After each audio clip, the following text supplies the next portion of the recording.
Mach 3, give me Crucio on 2, 3, and 4. Line 1, exit 1. 6, 3. Mach 3, give me start line 2. 5 electric. Mach 3. Line 1. Mach 3, give me start line 1 and Crucio on 7 and 9. Line 1. Crucio 79, Mach 9. Yeah, do something. I hate weapons.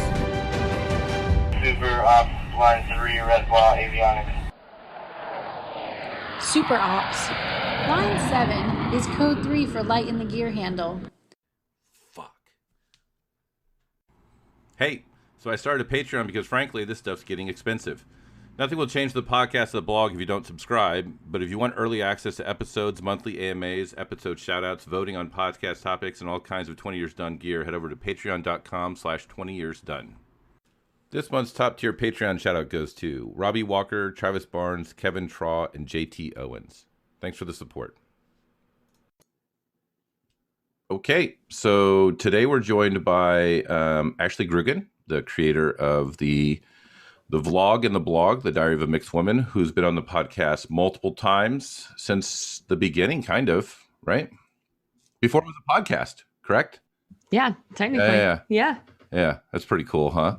Yeah, it is. Yeah. I didn't even think about that. You're That's like part pretty of the tapestry of the DNA of this podcast. Oh, snap. Yeah. So, what's up, haters? If you want to hear Ashley's thoughts on subjects, because now that I'm more responsible, I have my episode list up so I don't just randomly shout out episode numbers that it turns out are not fucking correct and make people hunt for them. But if you want to hear Ashley's thoughts about what it's like to be a woman in maintenance, check out episode 5. She also hosted a panel discussion about sexual assault, sexual harassment in the military that I was a part of, and she was nice enough to share that audio with us. That's the bonus episode between episode 5 and 7. Turns out the bonus episode had a number 2, as it turns out. She came back to talk about volunteerism in episode 10, where we, isn't that when we said the Air Force is a fucking cult? I think that was the one. Yep, that was the one where we said the Air Force is a fucking cult. Yep. Because it's true. Yep. And then she came back and talked careerism with me and Eric Stromsky about how the Air Force misprioritizes everything. And then she came back and talked Chief Master Sergeant of the Air Force and social media, back when it was an airman getting yelled at for asking, is it bass or base, which in hindsight seems like a pretty low thing now. Yeah. And then she came back on again in episode 22 to talk Chief Master Sergeant on social media again.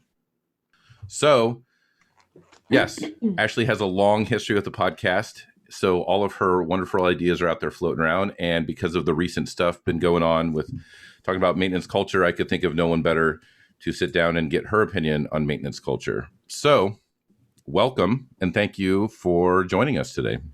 I'm excited to be here. Always happy to come on the show with you. I love it. Except for that one time I was like, hey, you want to do a podcast? You're like, sure. And then you showed up and I was like, all right, we're not doing the podcast today. We got some shit to work through. Yeah, I was not in a good way that day. I remember. Yeah. So I always give Ashley the opportunity to have an out if it's a bad day. So that's to take care of Ashley, but also to make sure we have the highest quality content on the podcast. And she's just not going through the intellectual motions, we'll say. So that's us. All right. So I've been doing a lot of episodes talking about the culture of maintenance ever since I did episode 30 with Mike Sissel, and then the subsequent follow-up episode 31 with Mike Sissel, talking about maintenance culture. I got a lot of messages from people that had been on the podcast or wanted to be on the podcast to give their take as well.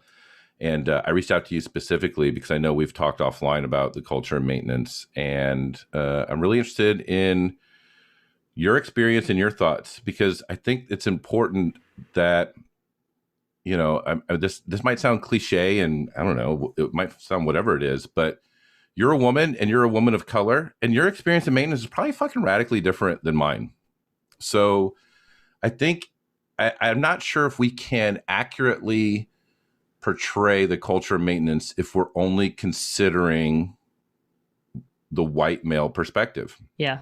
And I might get some shit for that, but it's like legitimately true, right? Yes, it is. So, it's because it's a very different experience, just men to male to female in general. Yeah. Yeah. Like, and if that particular theory kind of rubs you the wrong way, maybe you're a new listener or you don't know me or Ashley or what we've talked about.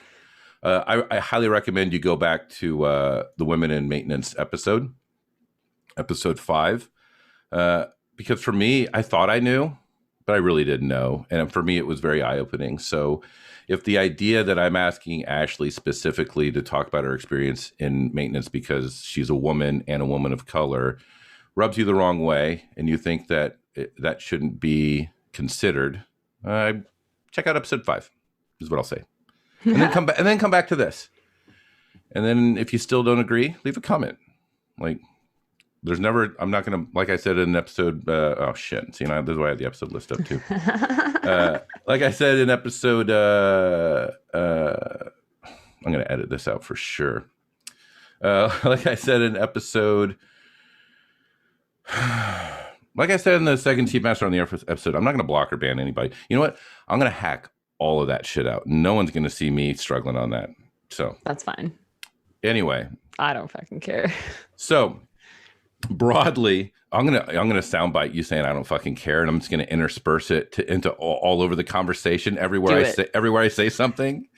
It's gonna be Ashley's like, I don't fucking care. It's like people are gonna listen and be like, God, she is fucking mean. Why is she even on here? She doesn't care. It's so funny. All right. I don't know if that'll make it in the podcast. We'll see.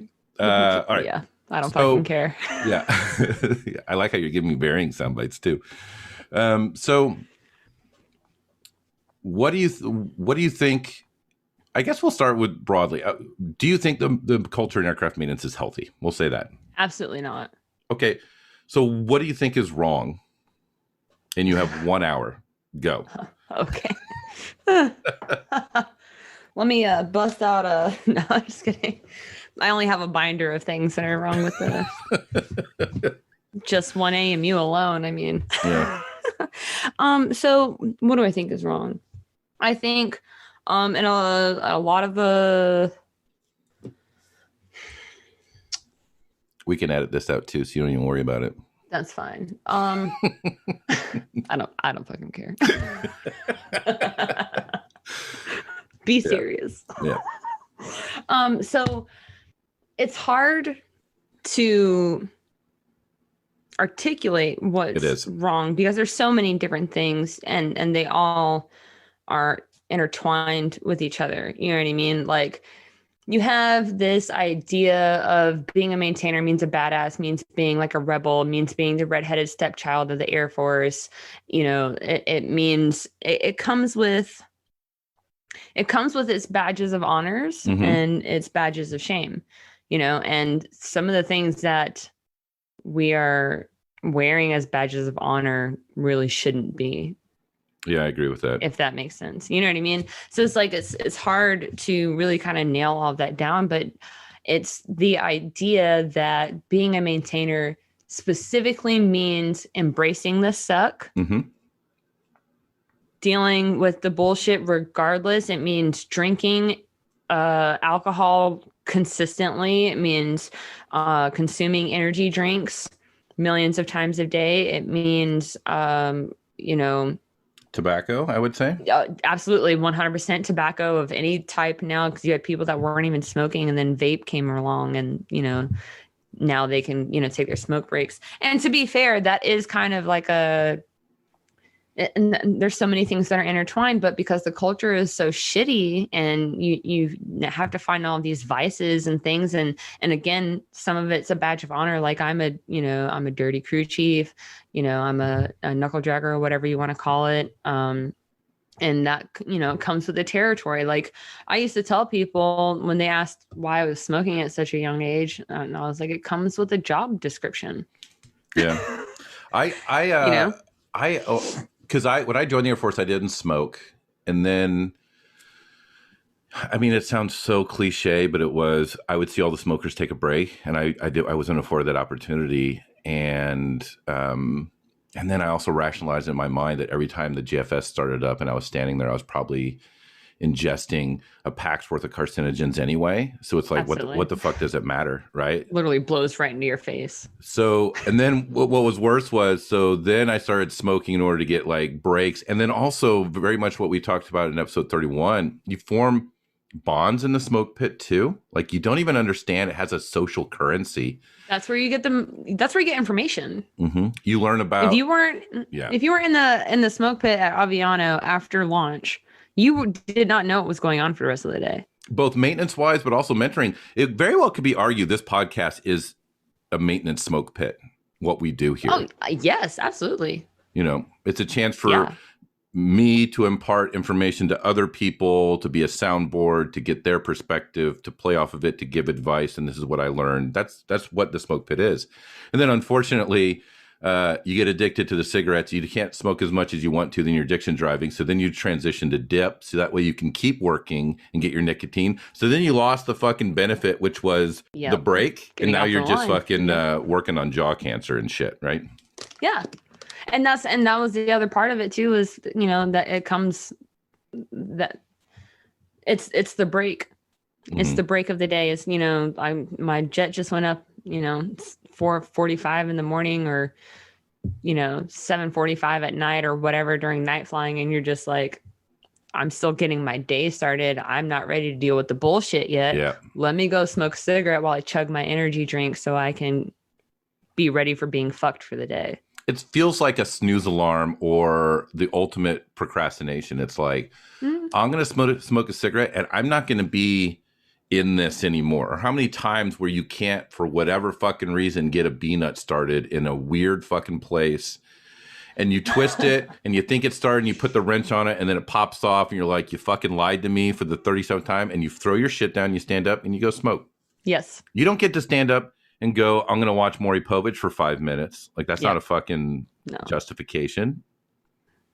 It's not. So, I've literally done that. I'm thinking about, like, I remember throwing my tools down on the ground and being like, fucking, I'm going to smoke. I've done that lots of times. Yeah. And so I want to circle back around real quick. You said it's really hard to encapsulate maintenance culture. And you're right.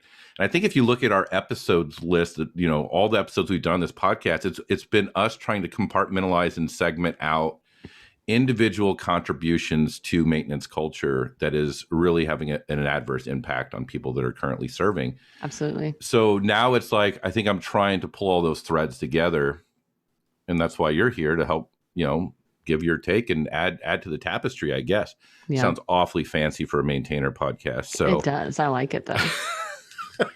You bougie. It's that fancy law school learning they're giving me. Look, Mom, I got a degree. You're starting to sound like a nonner. I'm nonnered up. I did a whole episode on fucking nonners. I know. And I'm not supposed to use that word anymore. It's they're non-maintainers. Shame on me. I apologize. To all you non-maintainers out there. Shout out to Val Rawlings. Oh, I love me some Val. I love her. Yeah. She's the best. She's the best nonner I know, but she's like the only nonner I know. So, I swear we're not drunk or high during this podcast either. It sounds like it. I think it's because we haven't talked to each other in a while. Time, yeah. So this whoever's is in their drive being afflicted with me and Ashley just hanging out. Sorry. If you're a subscriber, you can ask for a refund and I'll give it to you. Man, I don't know how much is going to make it the podcast. I might keep everything so people really know how ratchet it is. But yeah, for real. So.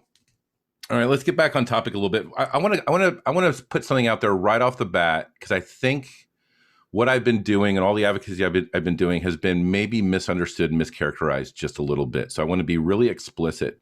Maintenance is hard. Maintenance is supposed to be hard. Like, I'm not saying that people shouldn't work hard and there's going to be some long hours. Like, that's just the nature of the beast with maintenance, and I don't think there's much getting away from it. Especially now where and also when I say the experience is lower, that's not a slight. It's not like I'm a boomer saying the younger generation doesn't have the work ethic or anything. What I'm saying is I've gotten some data. I'm hoping to pull it all together for an article eventually, that the bottom fell out on the experience on a lot of AFSCs under the foreshaping. And I'm sure I'm preaching to the choir here, but a bunch of 3 levels have been showing up over the last 5 years. And those aren't experienced people.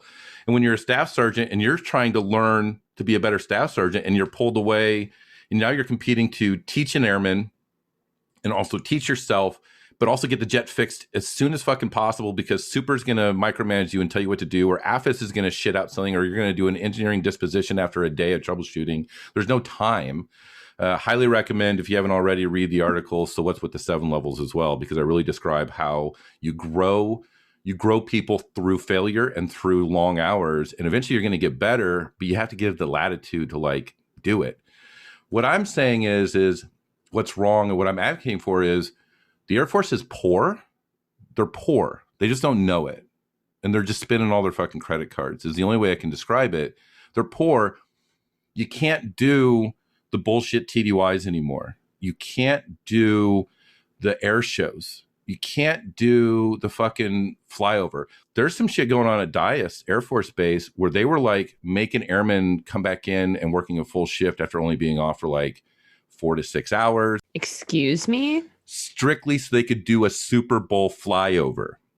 So like, excuse me? I understand you're going to work 12 hours if you have to, if Taliban or like, if there's like a real world thing, yeah, you're going to work long hours. It's going to be hard as fuck, but that's when you pull from your people. But the problem is when you have sustained ops tempo for the dumb shit, for all the luxury items that ops and your supervisor are too stupid to know there's between needs and wants.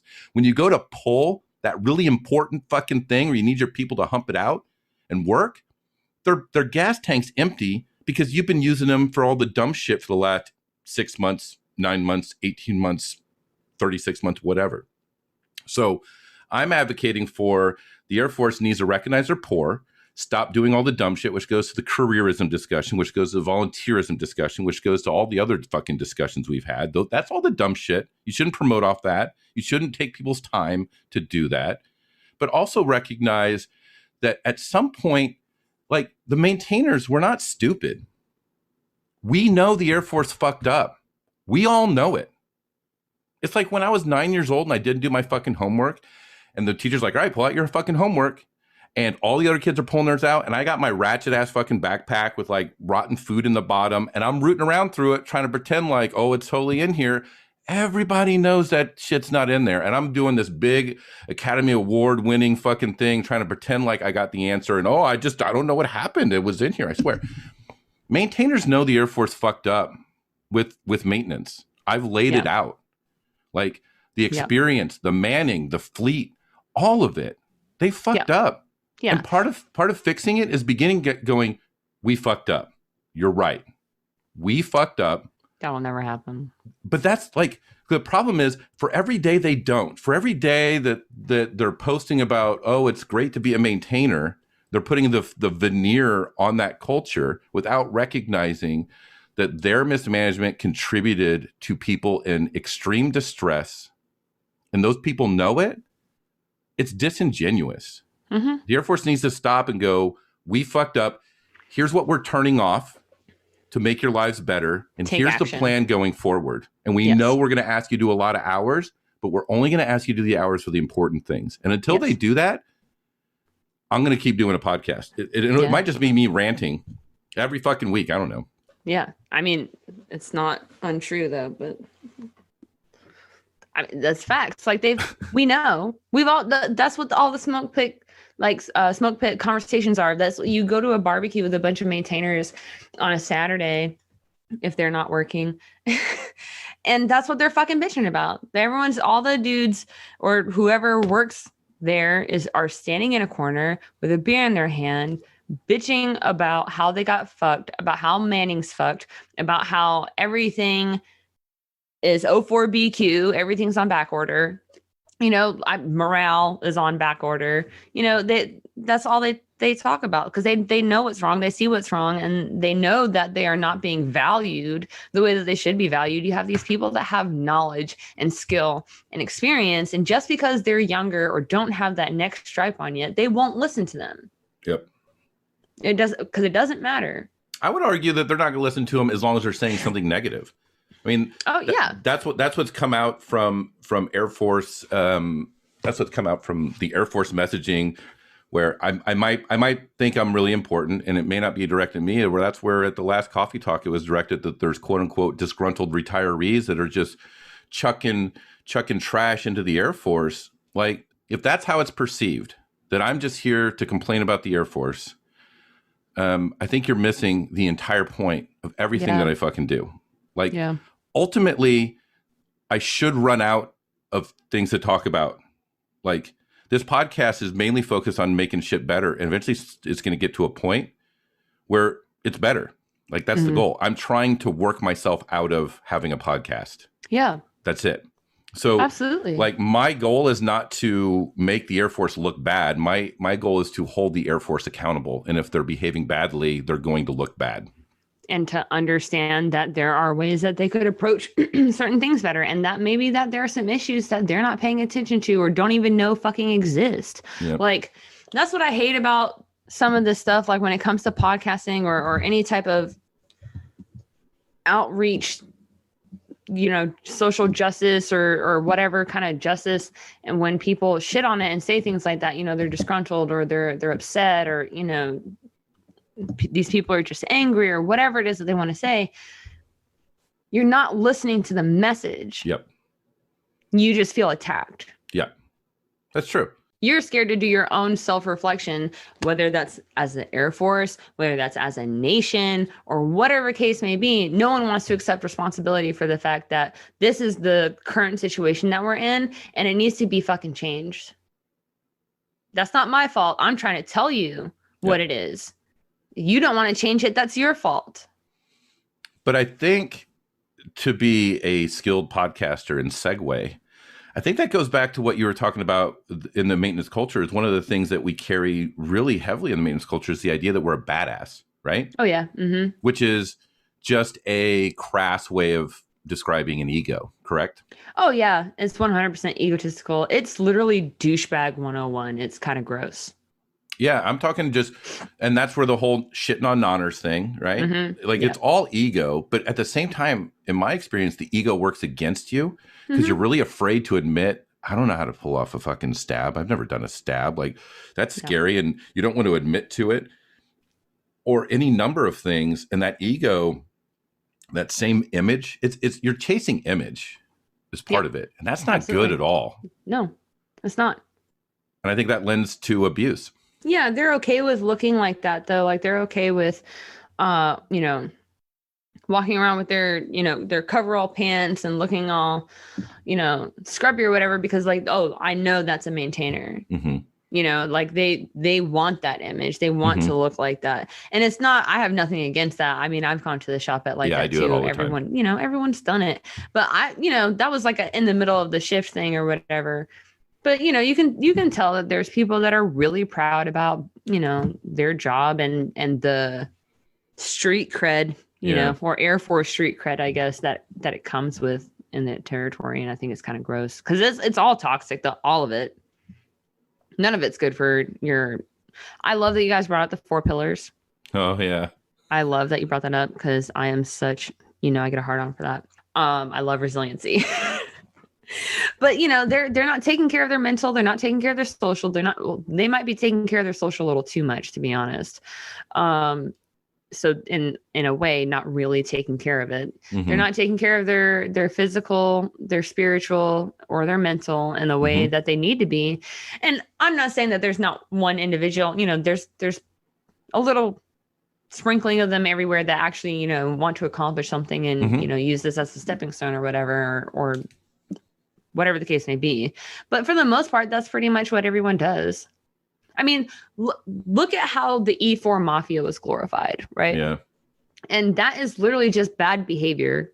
Yep. And ego. It was just, and exactly. And they were glorifying that. And what does that do for any of those 4 pillars? Absolutely fucking nothing. Yep. You know what I mean? So it's just, none of it's good for you. So I guess, what do you think are like the primary drivers for the culture of maintenance just being, I mean, bankrupt is probably the word I would use at this point. It just feels like we're scraping the bottom of the barrel for making shit happen, and we don't even know that it's bad. Part of it is history. I think that there's definitely a sense of pride to be had in being a maintainer, for sure. We make shit happen. We are one of the few career fields that can actually see direct results of our work. Yep. We launch that jet into the air and it comes back down, and that you were a part of that process. Yep. And that feels good. And even if you're not the crew chief launching it, if you're, the weapons guy at EOR, the weapons guy that, installed the gun on it last night, whatever, it's easy to see direct results of the work that you do. So there is a level of pride to be had in that. But I do think that pride turned into an ego over time. And then it just turned into this self-perpetuating cycle that has just gotten worse over time because people keep adding to it, and they come in with this idea like, this is what a maintainer is, this is what I'm going to do. Or even if they don't come in with that idea, because I came in with that because my dad was a maintainer. I was around the military the majority of my life. So I had an idea of what maintenance was supposed to be like. So I automatically come in with this idea. And then you got kids that are genuinely nice, decent human beings that come into maintenance, and they force themselves to adapt to the behavior so that they can fit in. Yep. Right. And then it molds them, and then those kids turn someone else into that, and it's just like, it's just this own non-sustainable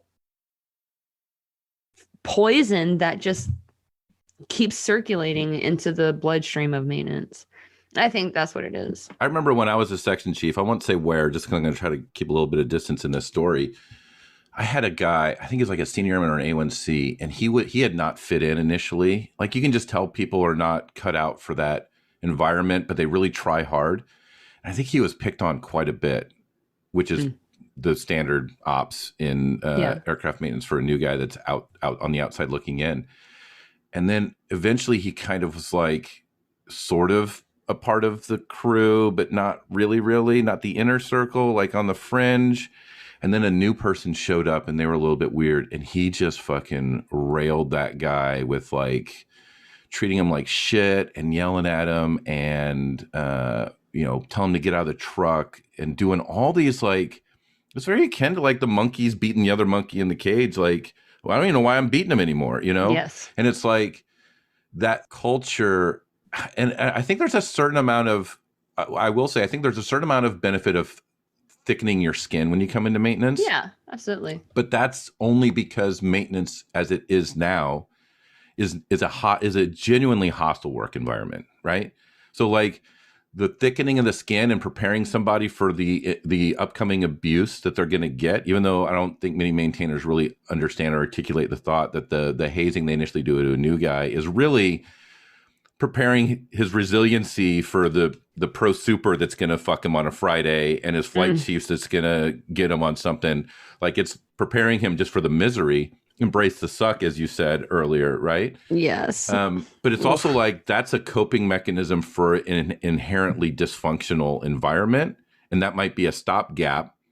But let's recognize that for what it is. But let's figure out, why the fuck do we have to have so much hostility and so much universal maltreatment of everyone all the fucking time? Because that's how it was when this person was in, or when they first came up on the line. That's how it was for them. That's how they got treated. They got the forms fucking thrown at their face on the flight line. They had all that shit going on. They, talking about, I could smoke on the flight line back in the day. You just had to be behind the yellow line, all that crap, or the different types of trash can rodeos, the TDY haircuts, the eyebrow shavings, and the dick drawings on their faces, and taking apart someone's headset, or whatever. Like they kept saying those things over and over and over again. Like, that's how it was for me. I'm going to do that to the next person, and it just keeps trickling down. Yeah, I'll tell you what, that was the idea that it was like that when I came up. I think that permeates a lot of what's going on in aircraft maintenance, or just the Air Force in general, because that's how chiefs perpetuate a fucked up promotion system that focuses on the wrong things, because it resulted in them being promoted to chief. So therefore, it must be good. The maintenance leader I had at Holloman, if you look at the stories when a leader is a shit leader, that's the same guy. And he was very much of the idea that because he had been maltreated and now he's a senior master sergeant and now currently a chief master sergeant, then that maltreatment is an integral part of his success. So therefore, it's all fucking justified, because Absolutely. That's how he was built. And that is like, Yes. like I get that's how you came up and it resulted in wherever you are now. But I would also argue that he's toxic as fuck. So that environment made him a terrible fucking leader. Again, referenced articles when a leader is a shit leader. And if you think that's a good leader, you're probably listening to the wrong fucking podcast. But at some point, don't you go, I want to make it better for my guys than how it was for me? Like, how is that not a regular thought process in a leader's? I mean, that's really what servant leadership is, right? I'm going to put my people's interests ahead of my own interest, which in the Air Force, very often your career goals are diametrically opposed to your people's like care, like the environment you create for them. Because we can't fly that sortie, or we can't do this because my people are burned out, or like with that story, like, no, they're going to go home, they're going to go to sleep, they'll be in at 6 a.m, and the jets might be a little bit late, and that's the way it is. It's a training mission. There could be a tornado tomorrow and nobody's going to fly anyway. Who fucking cares? But I agree. The idea that I just feel like as a leader, you have a responsibility to make it. I mean, that's literally my goal in life, is to make the world a better place than it was when I came in. I want to, in a very small way, I want to contribute to the world being better. And I don't understand how that's not everybody's fucking perspective, especially a leader that has direct control over the environment that their people operate in. Like, how cowardly do you have to be to flippantly say, it sucked for me, that's the way it is? I think it's funny because like these same people will go home and, you know, give their kids a different life than what they grew up with. Yep. Right. But at work, they'll come at home, they'll come back to work the next day and they'll justify it in their head by saying, well, at least I'm not like my old supervisor. He was, you know, he did this or whatever. Like, you had the idea that you wanted to be a really good supervisor in your head. You wanted to be better than that one person. And then just because you altered one thing that you didn't like about your interactions with that person, you're still carrying the rest of that trauma with you, and you're still shitting on your kids. I did it. Mm-hmm. Yeah. I did it. I took the time to get to know my kids when I first became a supervisor. And I I made sure that they all had my phone number. I told them where I lived. You know, obviously they had the recall roster, but like make sure that they knew that they were welcome and stuff like that. I wanted to be exactly the opposite of my first supervisor. Yep. Exactly the opposite. He was the worst. And for the most part, I did a pretty good job of keeping up with them and talking to them and making sure that there wasn't like shit going on in their lives. But then there was this one kid who I had a preconceived idea about who he was because of what everyone else told me. Mm-hmm. And he was kind of a fuck up, but he needed guidance and not like everyone ruined. Like this kid had the worst like circumstantial luck I've ever seen ever. Mm-hmm. He was just like the victim of circumstance 4 or 5 times in a weekend. And I had to go to the commander's office for like 3 different ones of those. And 2 of them were with the cops. So I didn't have to go to that. But, you know, it was just like, and they were all miscommunications and dumb bullshit. But they wanted to eat this kid alive. Yep. And I was like, no, I don't know that I want to be like that. And that's kind of when I started to realize, I was like, you know what? I really need to do better as a supervisor and like actually take care of them and like stand up for them, because I feel like I failed him. And then, you know, as you get older and into different positions, like the more I got away from the line and did office jobs, like I ran PT and I did training. And so I can also talk to you about that whole 5-level shit if you ever want to talk about that. Yeah. That was a fucking nightmare. Yeah. That was a nightmare. It's all lies, right? It's all lies, right? It's all lies, right? I mean, it's not. TBA, I can't. like 30%, right? 30% of TBA is probably accurate. I hate it. I hate training so much. Like I loved what I did when I was doing it, but the way that they go about it. But I was talking about like the 5-level influx and like the 7-level. But I can talk about everything that we another time, obviously. But you know, the more I had to interact with people more. When I did fitness and training, I had to, you know, do their 5-level and 7-level CDC reviews and shit like that. And I ran the PT program. I was in a hands-off UFPM. So I knew what was going on in these people's lives. And like, the more I learned, the more I just realized how shitty this environment is, this work environment, they have nothing that they can lean on, truly, that they can lean on. And, you know, kind of like how you talked about in the other episode about, you know, going to see mental health, there are repercussions. No leader wants to openly admit that, but it's the fucking truth. There are repercussions for going to mental health, and that's fucked up. Yep. That's fucked up. And they have nowhere to go. You know, and I want to say something real quick, and I'm sure Ashley will agree with me here. When Ashley refers to her new airmen as kids, it's absolutely, I promise you, it's not condescending. It's not suggesting they're actually children. I suspect, and I'm sure she'll agree, that especially as I got longer in my career, I started realizing that these were teenagers. And and it was like, it really breaks my heart thinking about a guy that killed himself at Holloman too, because he was like 18 years old and he was such a good kid. And, you know, I see it's like their parents like built this person from birth to 18 years old and like guided him through life and taught him everything and was like careful to keep the guardrails on, but not too close. So that way he'd learn and fail. And it's like, you're just trying. I know this as a father myself. You're trying to get the person you created to get out into the world and be ready, but you don't want to hurt him too much to get him ready. Like you're trying to like get him ready. And I just saw this guy, he was 18 years old. And then, you know, he killed himself in January of 2019. And like, he was a kid. I saw him as my kid. Like the people joining the Air Force, the enlisted joining the Air Force, and probably even the officers. I mean, the older I get, the more old kids are in my mind. Like 25 is a kid at this point in my mind, right?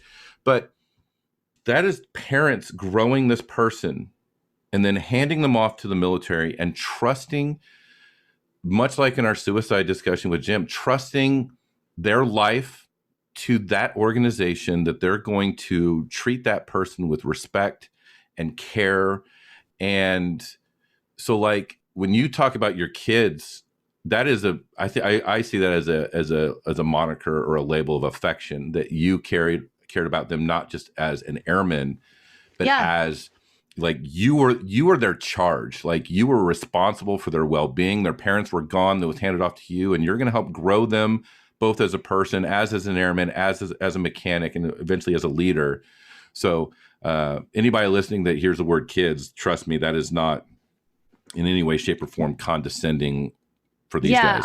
I'm glad that you actually said that, because I wanted to insert something. So a lot of the times it's said in a very jocular manner, but supervisors take it, you know, kind of seriously. But, you know, we call our supervisors like dad or mom, you know. I was called dad. Whatever. Yep. You know, but like, it's because that's exactly what you're saying. It's true. Like, it's funny, it's playful, but it's, you know, there is some level of affection there. And like, your kid gets in trouble, like, all right, well, who's your dad? Let's go find him. And then, you know, your supervisor has to deal with it in whatever way. But like, it's true. I'd say I can't say that for everyone. I don't think that all supervisors are like that. No, I agree. I'm just, especially in maintenance. I'm talking about you and me right now. Oh yeah, like sorry. I feel we use kids as affection and understanding what our responsibilities are. Absolutely. Beyond the scope of the brown book and the blue book and all the other written words trying to tell airmen how to be good people. But so I just wanted to set that straight too. Yeah. But I guess. So I have my experience in aircraft maintenance, which I've written about and I've spoken about. We've talked offline and online and all that stuff. And I wonder, did you have any experiences in your career that you think was motivated, driven, or exacerbated by the fact you were a woman, the fact you were a woman of color, or anything like that? Do you think there was something that you're like, what the fuck? This doesn't happen to anybody but me. I said it before in another one of the episodes. I can't remember which one it was that I said, but it's hard to figure out if the experience that I had was different because I was a person of color, because I was a female or because of my rank. Because, especially in maintenance, they love their power structures. Honestly, just in general, they love the power structures that they get. Positional power really does go to people's head. And you get that with more stripes on your arms and bars and shit. And the lack of a general accountability. Yeah, that as well. Yeah, it's power without accountability. When does that ever work? It doesn't. It's not a thing. It's not a thing. You have to have checks and balances. But yeah, so it's hard to determine what moments that I experienced were because of one thing individually, because I have to ask myself that every time I dealt with someone when I was experiencing something. Are you doing this to me because of my rank? Are you doing this to me because I'm a woman? Or are you doing this to me because of my color? Or is it a combination of these things? And so I will say that I was given a lot of shitty tasks when I was at Aviano for like my first year. I literally, like, once I became a senior airman, when I was still begging to do maintenance, like hard maintenance, I was like, I've been on swing shift for over a year and you guys never put me on the hard shit. I don't know how to do anything. Because you guys have me doing, I can do the hell out of a lube. I can drop some tanks. I can change some tires. I can do those things very well, and engine bay inspections and shit like that. But you guys don't let me do anything else. I haven't been a part of any of the gears. I haven't been a part of any ADG. I haven't been, literally begging to do maintenance. And so then when I became a fucking staff sergeant, actually, before I even became a staff sergeant, we were deployed and I had a line number and they expedited my X's because I hadn't been through ALS yet. They got the waiver approved. And so the very first adult thing that I did while deployed was stuff a fucking motor. As a 7 level, I was fucking terrified. I had done plenty of them, but I personally did not feel prepared to have those kinds of X's because I didn't have the experience. I didn't have the knowledge. I'm fucking deathly terrified of flight controls. Of like working on them or getting clocked by them? Working on them. Okay. I can do anything else. I can tanks, landing gear, fucking whatever, but I just couldn't. Flight controls is just not my thing. I was scared that I was going to fuck some shit up. Don't ask me to go anywhere near the PDU, please. It's just because I didn't know. I didn't know. I get it. Because I was the same. Spoiler, everybody's that way. It's just how open they are to admitting it, right? Yeah. But what's really interesting is you're telling a story about when you were a senior airman with a line number for staff and you were given red X's and all you had really done in the past was tanks and tires, panels, and whatever. And then you got an engine install. Yeah. I had the exact same experience.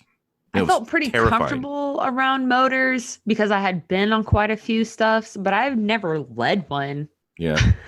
I did my part shoving it in and then, someone, everyone did their own little task once the motor was inside. I didn't, have to manage the entire event.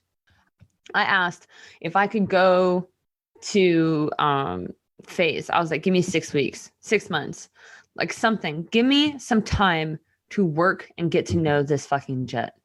You know what I mean? And I knew quite a few things. Like I got into the GSs and the double O's and shit like that. And I knew the theory of operation, which actually came in handy a lot of times. Like, it is. Yep. Yeah. So, I mean, it helped us figure out that it was a K-strain and not the pump and that we kept shelling. Like that kind of shit. I had some of that kind of stuff down, but I was like, I need to put some of this stuff into practice and I need to get more experience with these things. I've never done these things before. And I want to be a good 7 level. I want to be able to train people on how to do shit because I did not get that. Like I had a couple of good supervisors. One of them was a great guy. He got kicked out during the 2014 thing and it really, really pissed me off. But he taught me quite a bit on the line but it just wasn't enough. It wasn't enough. And I never felt comfortable teaching someone how to do something other than maybe dropping some tanks or like a leak and squeak or something. I just didn't feel comfortable being able to do that kind of stuff with a 5 level. You know what's interesting? You talked about you were begging to get on heavy maintenance, and I suspect that there's a lot of listeners that are in aircraft maintenance that probably feel the same way. There seems to be this culture, at least in a lot of the units I've been in, and I can only speak from my experience and whatever you can provide to the conversation too, where there's almost like this inner clique of the heavy hitters, and they the good old boy club. But they jealously guard all the heavy maintenance, and and most production people, expediters and supers, are happy with it because those are the guys that get shit done, and they can get it done. But there's also this sort of elitism inside of the maintenance community where those guys are like, they're the go-to pinch hitters for the heavy stuff. And they want to exclude other people from knowing it because a lot of their value is centered on the fact that they are the ones that you go to for that. Yeah. And if they share that, they're going to lose some of their status because other people are going to be able to do what they do as well, which is a really fucking insecure, ego protecting sort of thing as well, I would imagine. Yeah, but it's part of the whole good old boy system anyway, because then, your supers and your expediters get involved in that and your flight chiefs get involved in that. And then when that person goes on a fucking short notice MRT, and now you don't have anybody that can do other things, and you're fucked. So you use the term good old boy, and Mike used the term good old boy. And I feel like I don't have the same definition of good old boy as you and Mike, because both of you use it different than how I would use it. So I'm interested, what's the good old boy club? To me, it's a clique of people that reign supreme in your work environment. And how do you get into the good old boy club? Oh, you were like, I don't fucking know, because I was gonna say a lot of vulgar things. Go ahead. I put the E on here. If you're at episode, whatever episode number this is going to be, and you're like, this language offends me, like, I don't know what the fuck you've been listening to. You gonna drop some C-bombs? I'm a different person now, Chris. All right. There's a lot of gestures that I want to make with my hands. I don't really release these videos anymore. I'll do like a video clip, and it's not going to be you just flailing. So, okay. So see? brown nosers. Yeah, that. Yeah, sure. I used. That's what you want to call it. Okay, so that's what I saw too, where it was more about sucking up to the flight chief, sucking up to the expediter, going golfing with the expediter on weekends, hanging out at the smoke pit in time with those particular people, doing all these things that were not related to your work ethic, the quality of your work, or anything like that, right? Yeah, I agree. Yeah. That's what I saw the good old boy club as well. Yeah, absolutely. That might be the right definition. I think I might have just misunderstood everybody, because that's the exact definition I have of the good old boy club. Yeah, that's exact. I feel like we've all come to the same conclusion. Probably just use it differently, maybe interchangeably with something. I don't always remember the heavy maintenance crew also necessarily always being the good old boy club, if that makes sense. Maybe that's where my disconnect is. Oh, yeah. Okay, so I see what you mean. Okay, yep. So yeah, the way that I look at it is like they're in tight with the expediters, and so if an ADG comes up and they want it, they're getting it, that kind of thing. Or if they don't want to be on the ADG and they want to do some easier shit like musical toes, they'll let them go do that and put someone else on it that doesn't want to do it or whatever, that kind of stuff. I remember when I was at a sub level and I really kind of came into my own experience, I told my expediter, I think it was Brian Ingram, I was like, hey, like, I know I'm one of the guys you lean on for everything. And I know I try really hard and I'll always stay late. I don't want to do cockpit panels anymore. So like, that's my thing. I will do them if you tell me to, but I would prefer it be anybody but me every fucking time, no matter what. And I think I actually got kind of that, which is like that's a little bit of that good old boy privilege type of deal where it's like, I'm not going to do, I wouldn't care about lube. I wouldn't care about all the other terrible things. I hate fucking cockpit panels with a passion. The kick panels? All of the plastic panels that break. Yes, absolutely. I got put on that shit all the time too. But I'm also like 6'4". Yeah. In an F-16 cockpit. Yeah. So that's my excuse. I get it. I'm not a fan of the size or the height of that jet either. So don't love it. But yeah, no, like PFAR, the reason why I love that man is because I could talk to him about that kind of stuff. And I was like, help. Once he got to Aviano, I felt so much better. And then eventually I did become a part of the swing shift heavy hitting club. Mm-hmm. I didn't get all of the fancy dancy shit, but maybe I started getting pumps and I started getting reservoirs and, stayed late to help with a door that wouldn't close or whatever. I got into some of that kind of stuff. And I started to learn more. I was able to take that kind of shit with me, but I had to beg for that kind of shit. Like no one else was really begging for those things. I would get cut out and I would go help someone with their lube because I was just like, I want to do my part here. Mm-hmm. I would help them with whatever, or, go help somebody shove a ventral up, whatever, just like, I just wanted to be a part of the experience and learn more and see what else was going on because I just kept getting stuck on fucking canopy cleaning and, RTV seals and, dumb shit on swing shift. Yep. That's the money shift. And I wanted to be a part of the money making process and I couldn't be. I had a staff sergeant at I had two staff sergeants at Holloman. One was not a very good performer, both leadership wise, technical abilities. And, I don't know what career path he took before I met him. Like, I don't know if it was mock and then support and then, TODO and then, right down the line. And now he's here with Red X's and I can't rely on him for anything because, by the way, his TVA is all fucking pencil whipped. Sidebar.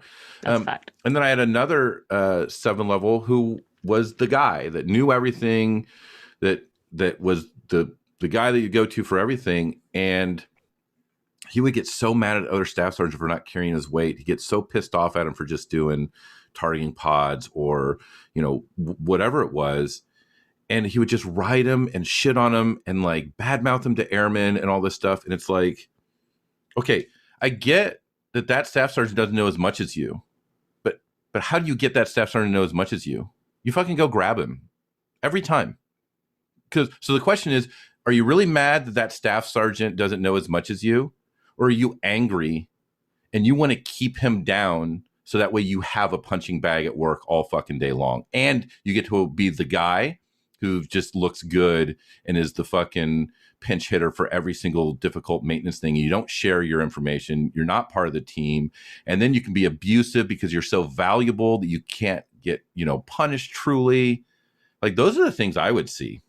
Yeah, absolutely. I mean, I saw a lot of that as well. So, I mean, it's possible that they were doing it with different kinds of motives and like trying to withhold that information to maintain that status that they had for sure. But like as a female, for me, I just felt like I was outside of the circle in some way all of the time. Most of the time. The group of people that I was with at Aviano for like from 2012 to 2013 was just like gold. Yep. Chef's kiss. It was nothing compares to the work that we did together. And you're a chef. So you actually, that's an authoritative chef's kiss. Yeah, yes, chef's kiss. Yep. Thank you for that. Appreciate that. Little ego boosting. Appreciate it. Congratulations on your graduation. Well done. Thank you. Appreciate that as well. Summa cum laude, bitch. But so yeah, like I just felt like there was always this one thing. There was always something that kept me outside of the circle in some way, shape, or form. And the backlash that you get from that. So like, let's say that I'm in the circle and well, now all of the wives are pissed off. Yeah. There was like no winning there really. And then from a perspective of my skin tone,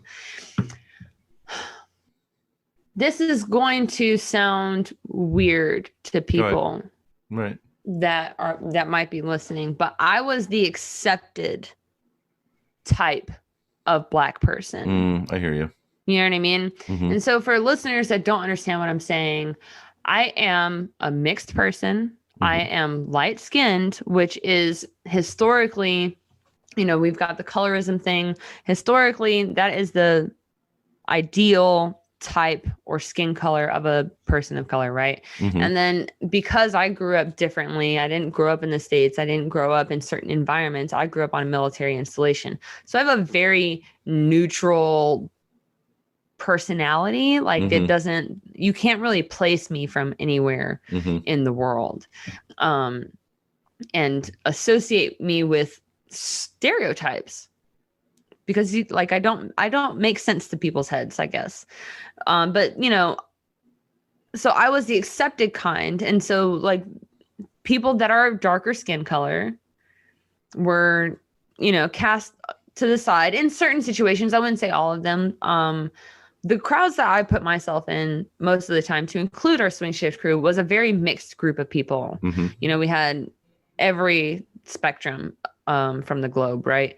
But then I also would see things like, especially in weapons, I don't know if that's just something that you and I have noticed. Oh, yeah. But seeing that there are a lot of Black people that are in weapons, I don't know why. It's Black people and country white people in weapons. That's so accurate. I know that sounds horrible for me to say, but every maintainer's like, oh shit, he's right. Yeah, it's weird. But like I noticed that, and I noticed that, people would stay away from the Black people that hung out together in weapons. You know what I mean? And like if we saw them in public, they would stay away from them or whatever. I just felt like I was the accepted person of color, if that makes sense, or female of color in the group. And so I'm not sure if my color particularly might have had an impact on my experiences in a lot of situations, but there were times where it was very obvious that this person was just kind of just straight up a racist. Yeah. And so anyone of color would just not okay in their books. He had every stereotype to say out loud. I had to change a tire on my car because it was flat, and I came into work, and my expediter is like, I've been there for like 3 months, and he was like, oh, it's typical to show up on colored people time. Like he said CP time. And I was like, what the fuck? I've never been late. I was like, I called ahead and said that I was going to be late because I had to change the tire on my car. And he was like, oh, I'm sure that's a likely excuse. And I was like, the fuck? You don't know me, dude. Like, what the fuck? I'm never late. I get anxiety about being late, and it has a lot to do with racism. Right. Weirdly. Yeah. So the color thing, that's a complicated subject for me in particular, especially as a female, and as a light-skinned, mixed person. So I don't know that I can speak to some of the same experiences that other people might have experienced. I've seen them. I've seen what other people might have been experiencing, and I have come to terms with the fact that I was ashamed of myself for not saying anything about that kind of shit. I think it goes back to if the women in maintenance discussion, like much like the allowing the inappropriate jokes to progress because you didn't want to be the person that was like the ruining their fun, and then it would be boundary pushing. It's probably very similar. And then you have a bad day, or it's just crossed the line, you make a stinky over it, and then they act like you're overreacting, or you had been cool with it up until now, and now all of a sudden you're playing the race card or whatever. Yes. Yes. And it's like, yeah. Oh, I did get the mad Black woman thing a lot. That was something that was said frequently, but I'm not sure that some of that translated necessarily towards my work or my ability to do my job. If that makes sense. Yeah, because it's hard to know, right? Yeah, it is. It really is. You described that you were put on lubes, tires, tanks for a year on swing shift, and you begged to get on heavy maintenance. And then you're also saying that there were times where they make comments about you're showing up late because of colored people time, and you would kind of be able to hang out and be around, but you never knew. Like, you don't have an explanation of why you were kept from heavy maintenance for a year, right? Nope. Yeah, I don't. If I was kept from heavy maintenance for a year and I didn't have an explanation, do you know what explanations I wouldn't think of? My race and my gender, right? Yeah. Mm-hmm. It would be either I'm incompetent or they don't know me yet or whatever. I would never have to go, they're not putting me on heavy maintenance because I'm white. They're not putting on me heavy maintenance because I'm a man. And that might sound ridiculous to some people, but the reality is you very well probably did that calculation in your mind both then, and it seems like you did it just now as well, right? Yes. Like you had to think, were there clues that would suggest that it was I don't know, and I can't say. And then you're probably, and I'm reaching out here, so let me know if I go too far. And you're probably hesitant to say it was, because in order to claim any sort of racism, you have to provide irrefutable, objective proof that it is what it is. Because if you don't, then you're race baiting, playing the race card, you're doing all these other things. And then we'll be ostracized. Yeah.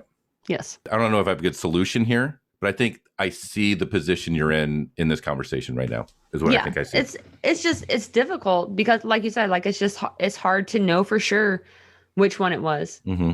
You know, is this happening to me because this guy is a senior airman and I'm an A1C? Is this happening to me because he has more knowledge and experience and I don't? Is this, you know, I have there's so many things that I have to think about to figure out what the issue is that it's happening to that person and not to me, or vice versa. Here's a question. And I know that me and you are very much siloed in our career experiences, and it's unique to us, and we can only speak for what we saw and what we know. But I would ask anybody listening, I want you to filter this question through your own experiences and think of an answer. What was the predominant race of the Good Old Boy Club in your unit? Because for me, it was always white people. But in fairness, there was a lot of white people, right? And there might have been a few guys that were, and when I say Good Old Boy Club, I don't mean the heavy hitting maintenance crew, because that was typically mixed race or whatever. But it seemed like the Good Old Boy Club was lighter. It felt like. Yes, definitely fairer skinned, usually. So that was my experience. That was Ashley's experience. We can only speak for what we know. Yeah. And again, I can't say that it was like racism. It could have been something very, very implicit. They were just uncomfortable around people of color and they liked to hang out with people that were from their areas or had similar interests. Sure. But I think it's also important to note that those people that might have been around the people they were comfortable with, they also derived a social and professional benefit from those relationships that excluded people that were of the other. Yes. I was just going to say that. That's like not necessarily a nefarious thing, unless they were going to Klan rallies, but I imagine they weren't, right? It's not necessarily nefarious if they're just playing golf or something. Yeah, it was fair. But you still have to recognize that it was exclusionary and it was a beneficial. Yeah. And I just want to say, because I feel like the good old boy thing, I see now where you would not have probably used that word for the hard hitting, maintenance guys. So I would put them more into the category of like the favorites. The maintenance favorites. I always call them the A team. Yeah, that too. Yep. And having an A team is fine. And I have nothing against having an A team. You got to cross-pollinate the A team with the B team and the C team. You have an A team lead, A team lead, A team lead, and then you populate with B and C teams. You tell Super, shit's going to take fucking longer, but I'm growing the B and C team so I can have 37 A members instead of just 6 A members.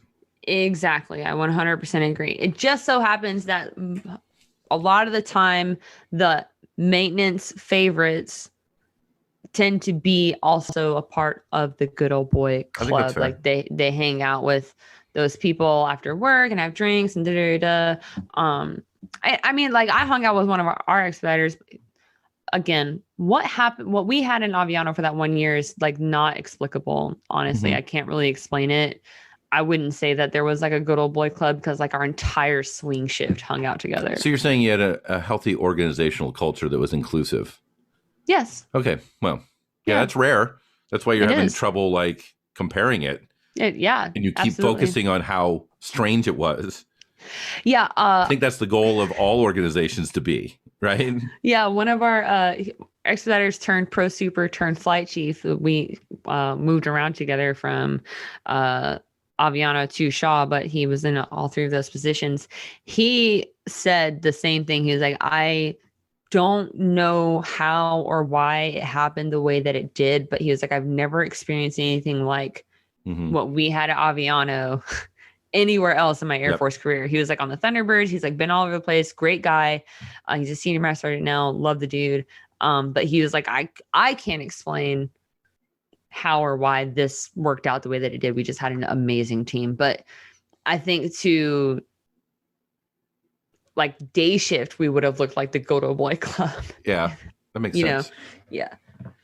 but that wasn't really the case. But yes, the good old boy club and the maintenance favorites are different, but maintenance favorites can have crossover. I think there's some overlap. There's some overlap there. For sure. Yeah. And most of the time it's like what you said. Okay, fair skinned individuals. I'm gonna do that thing that almost never ends well, especially as a white person. I'm gonna play devil's advocate.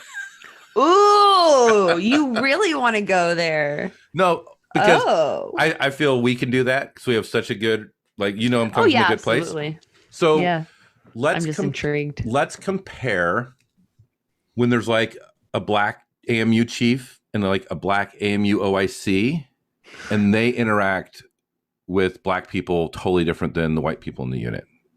Where have you seen that? I have. Yeah. You have. Yeah, that's fair. Okay. Or, it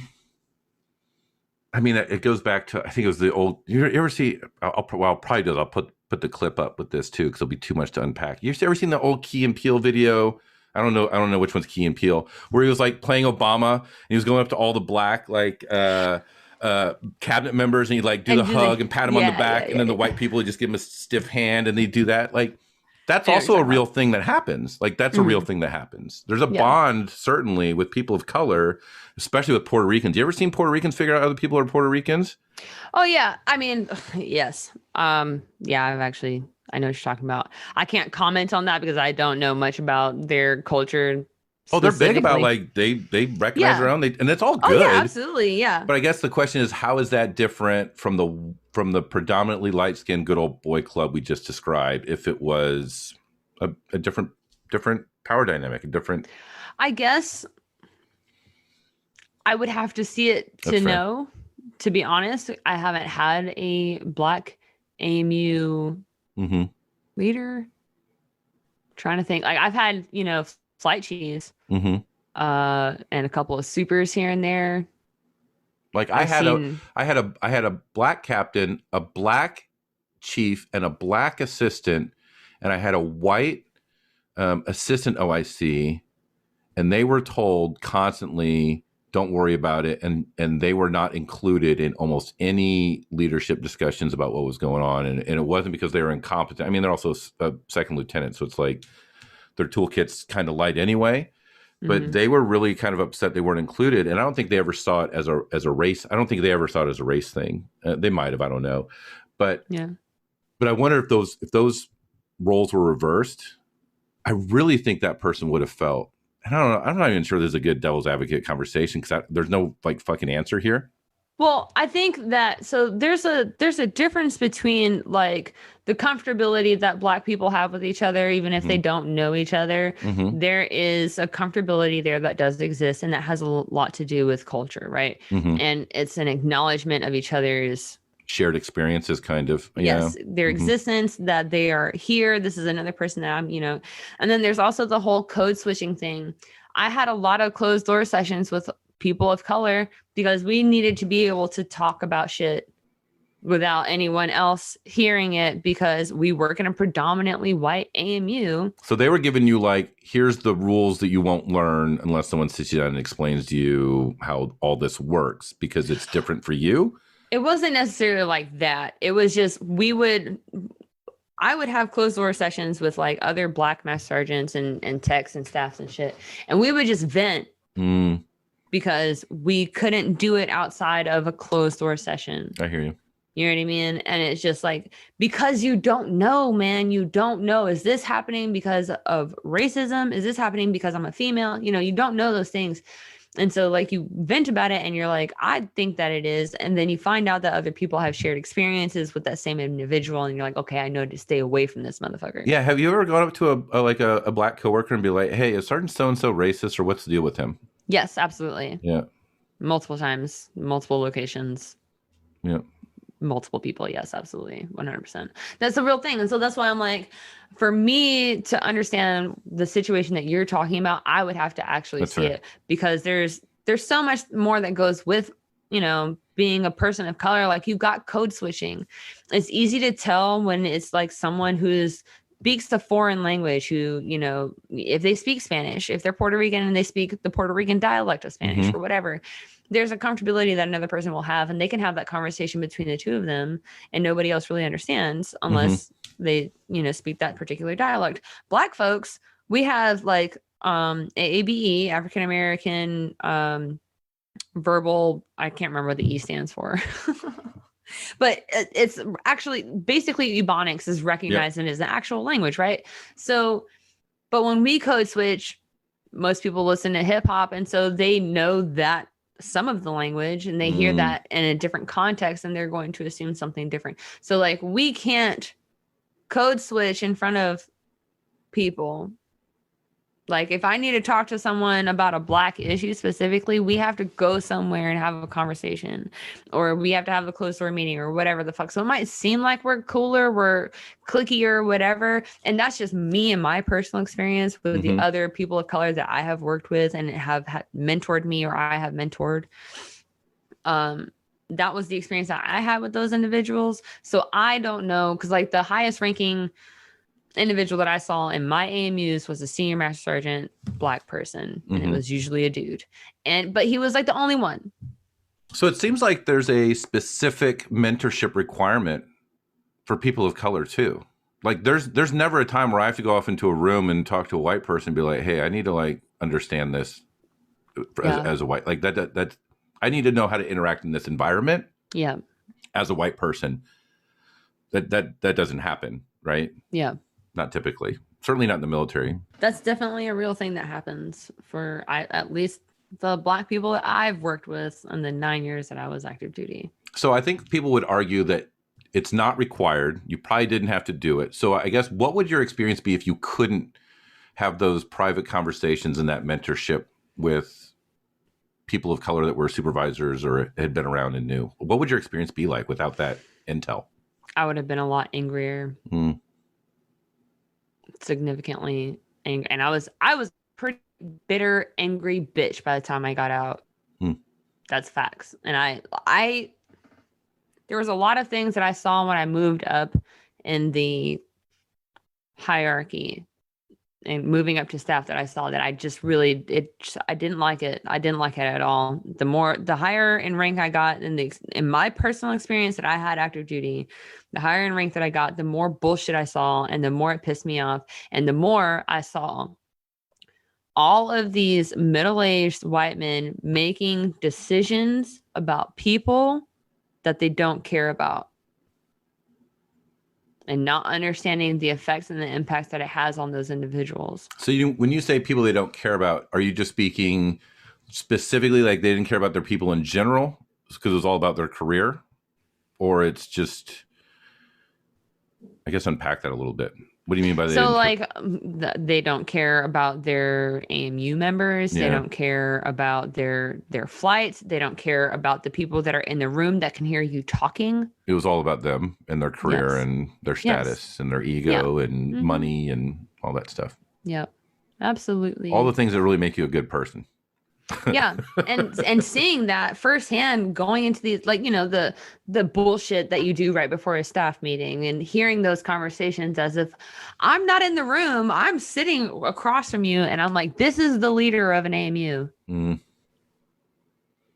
This is disgusting, and racial comments, sexual comments, gender comments, homophobia comments, all kinds of shit like that. And then they sit here and they're like, well, I don't know why my AMU's morale is so low. And I'm like, because you're a shit human being who doesn't take care of the human beings that work for you. Yeah. And they can tell because you're so open about your hate for people that are not like you. And if not overt comments, certainly in their actions, behavior, tone, priorities, all the other things. Absolutely. You 100% learn how to read these people when they come into the room. It's rough. And just to bring it all back into the whole maintenance culture thing, so that people understand. Well yeah, done, sorry. Ashley. My bad. No, you're good. I just want to wrap that all in together so that people understand, because like very similar to that episode where we did females and maintenance and stuff like that, as a person of color, as a female, and just, I mean, that right there. And, I'm a bisexual veteran. Oh, that sign's not up. Sorry. I be rotating them. My bad, guys. I don't even show this video anymore. You're just talking. Nobody can see anything. They're looking at their windshield and shit. And you're like, gonna have God. to cut this out. No, I'm going to do all raw audio this time. Oh, fuck it. I love that shit. Fuck, what was I saying, man? You were saying you're going to wrap it all up. All these, different things, that hasn't been considered the norm for a long time. Being in maintenance is so stressful, and there are certain things that you do have to embrace when it comes to the suck. That's just cold hard facts. The hours, the weather, no control over that, and jets have to fly, so it sucks to suck. So, the hours, the weather, your sleep schedule, and being used as a tool, like you have an innocent, you're a part number, basically, you're a tool. There's certain things that you do have to accept about that culture, but the amount of toxicity that happens in there, and it's covered up because they don't let people like me end up getting out. Right. So they basically make your life either difficult enough where you decide, I don't want to do this shit anymore, and you get out, or they make it to the point where you become complacent and deal with implicit bias, and you suck it the fuck up, and you make it all the way to chief or whatever. Pray to God that you can make some change before you get out, and then you retire. I think that's a good point. I think barring all the people that worked for me when I was a toxic, abusive fucking monster, which, as it turns out, was from 2002 to 2018. But I think there's a lot of people listening to this podcast and go, I really wish he would have stayed in and changed things. But I think what they're missing is that you spend so much time and energy constrained. Like, think about how many times I've called Lieutenant General Kelly a fucking moron on this podcast because he fucked up everything. Yeah. I can't do that as a master. Nope. Or the stories I told about abusive commanders. Like, I withheld those until I retired because there was overt retaliation anyway that the IG said wasn't. Like, I would have loved to have stayed in and made chief. I think I could have done it. Like, this isn't me like reminiscing and putting on my old retiree hat that I got up there on in the background. But it's like, I would have loved to do that, but the cost to my conscience and my soul to get there, amen, would have destroyed me. And by the time I got there, I wouldn't have had the fire in me to fight anyway. And I applaud any chief that makes it to chief and can still create space for their people. Like, that's impressive and good on them. But I think it's fair. I think it's fair criticism to look at you and I and say, you should have stayed in and you should have made change where you could. I would argue that I got lots of those lectures before I got out. Yeah. And I think it's also abusive and coercive and too. Well, it's also, it's in the little brown book anyway for them to try to convince you to stay in. So yeah. Like, I had a guy, Friedel, came up to me. He's like, I'm thinking about getting out. I'm like, dude, you're smart. You should totally get out. You'll make so much fucking money. And I think he's doing great now. But good for him. Good for him. But I think there's a point where until you start getting more people to recognize it's broken, then very often you railing against, and I know I got listeners that very often have to tone down what they say at work while they're serving because they get labeled as bitter, as difficult. And it's because they, like us, are fed up with with status quo, with pretending it's not. I'm not saying everything's terrible, but the terrible shit is fucking terrible. And you need to fucking expose it. Yeah. And I know many people that listen to this that are still serving that get called that they're difficult or they're bitter or they're burned out or any of these other things. It's because they're tired of beating their head against shit that's not turning around. So stop calling them bitter. Listen to what they're saying. Listen to the criticism. Like, criticism isn't always going to be delivered to you in a neat little envelope that's supportive of your ego and has a solution for you. Your job as a leader is not to force people to come to you with a solution. Your job as a leader is to create an environment where they're willing to come to you and say, it's bad. and you need to start working on it. I can maybe help you figure it out, but I need to be able to tell you it's bad without being told that I'm not a team player anymore. Like, you're going to create a horrible fucking environment if you silence critics and demand people come with solutions, and anybody that doesn't is labeled bitter. So yeah, it's okay. Ugh. Sorry. No, I'm just like, it's frustrating to like just think back on it. And I'll say this too. I asked Ashley maybe 2 or 3 months ago to ask her to start brainstorming ideas for an episode about race in, like, very much women in maintenance. Let's talk race and maintenance as well. I think we've certainly hit some peaks here today. But I also reached out to a few other people to ask them to join, and they all said they were not comfortable coming on and talking about it, likely because they're still serving or they're working in military industrial complex sort of stuff where it's the same environment, just different uniform. I think that's indicative of a problem anyway. So normally I don't do this, and I can't promise anybody specific airtime, but I probably want to do a panel discussion. I prefer it to be somebody I know, because I've gotten lucky meeting strangers over this and inviting them on the podcast, Ashley being a prime example.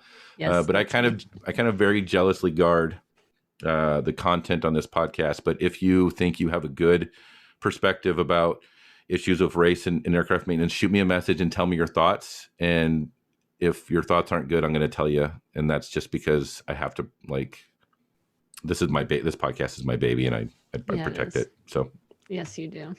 Okay. As you should. So if anybody's interested, shoot me a message. Or if you have a friend, forward the podcast to them and go, hey, this guy's asking for people to get their perspective on race and maintenance. Remember, you had that issue 2 years ago or whatever. If you want to talk about it, talk to him. But if you could, spread the word, because that's something I want to address. And like every conversation will be addressed in good faith. There's not many gotchas or anything like that. And I'm not like a closet like racist or anything like that. So it's not going to be, I'm not going to try to convert or anything like that. But please, if you're interested, let me know. Ashley, thank you very much for joining me. And until next time, yep. Adios. Subscribe.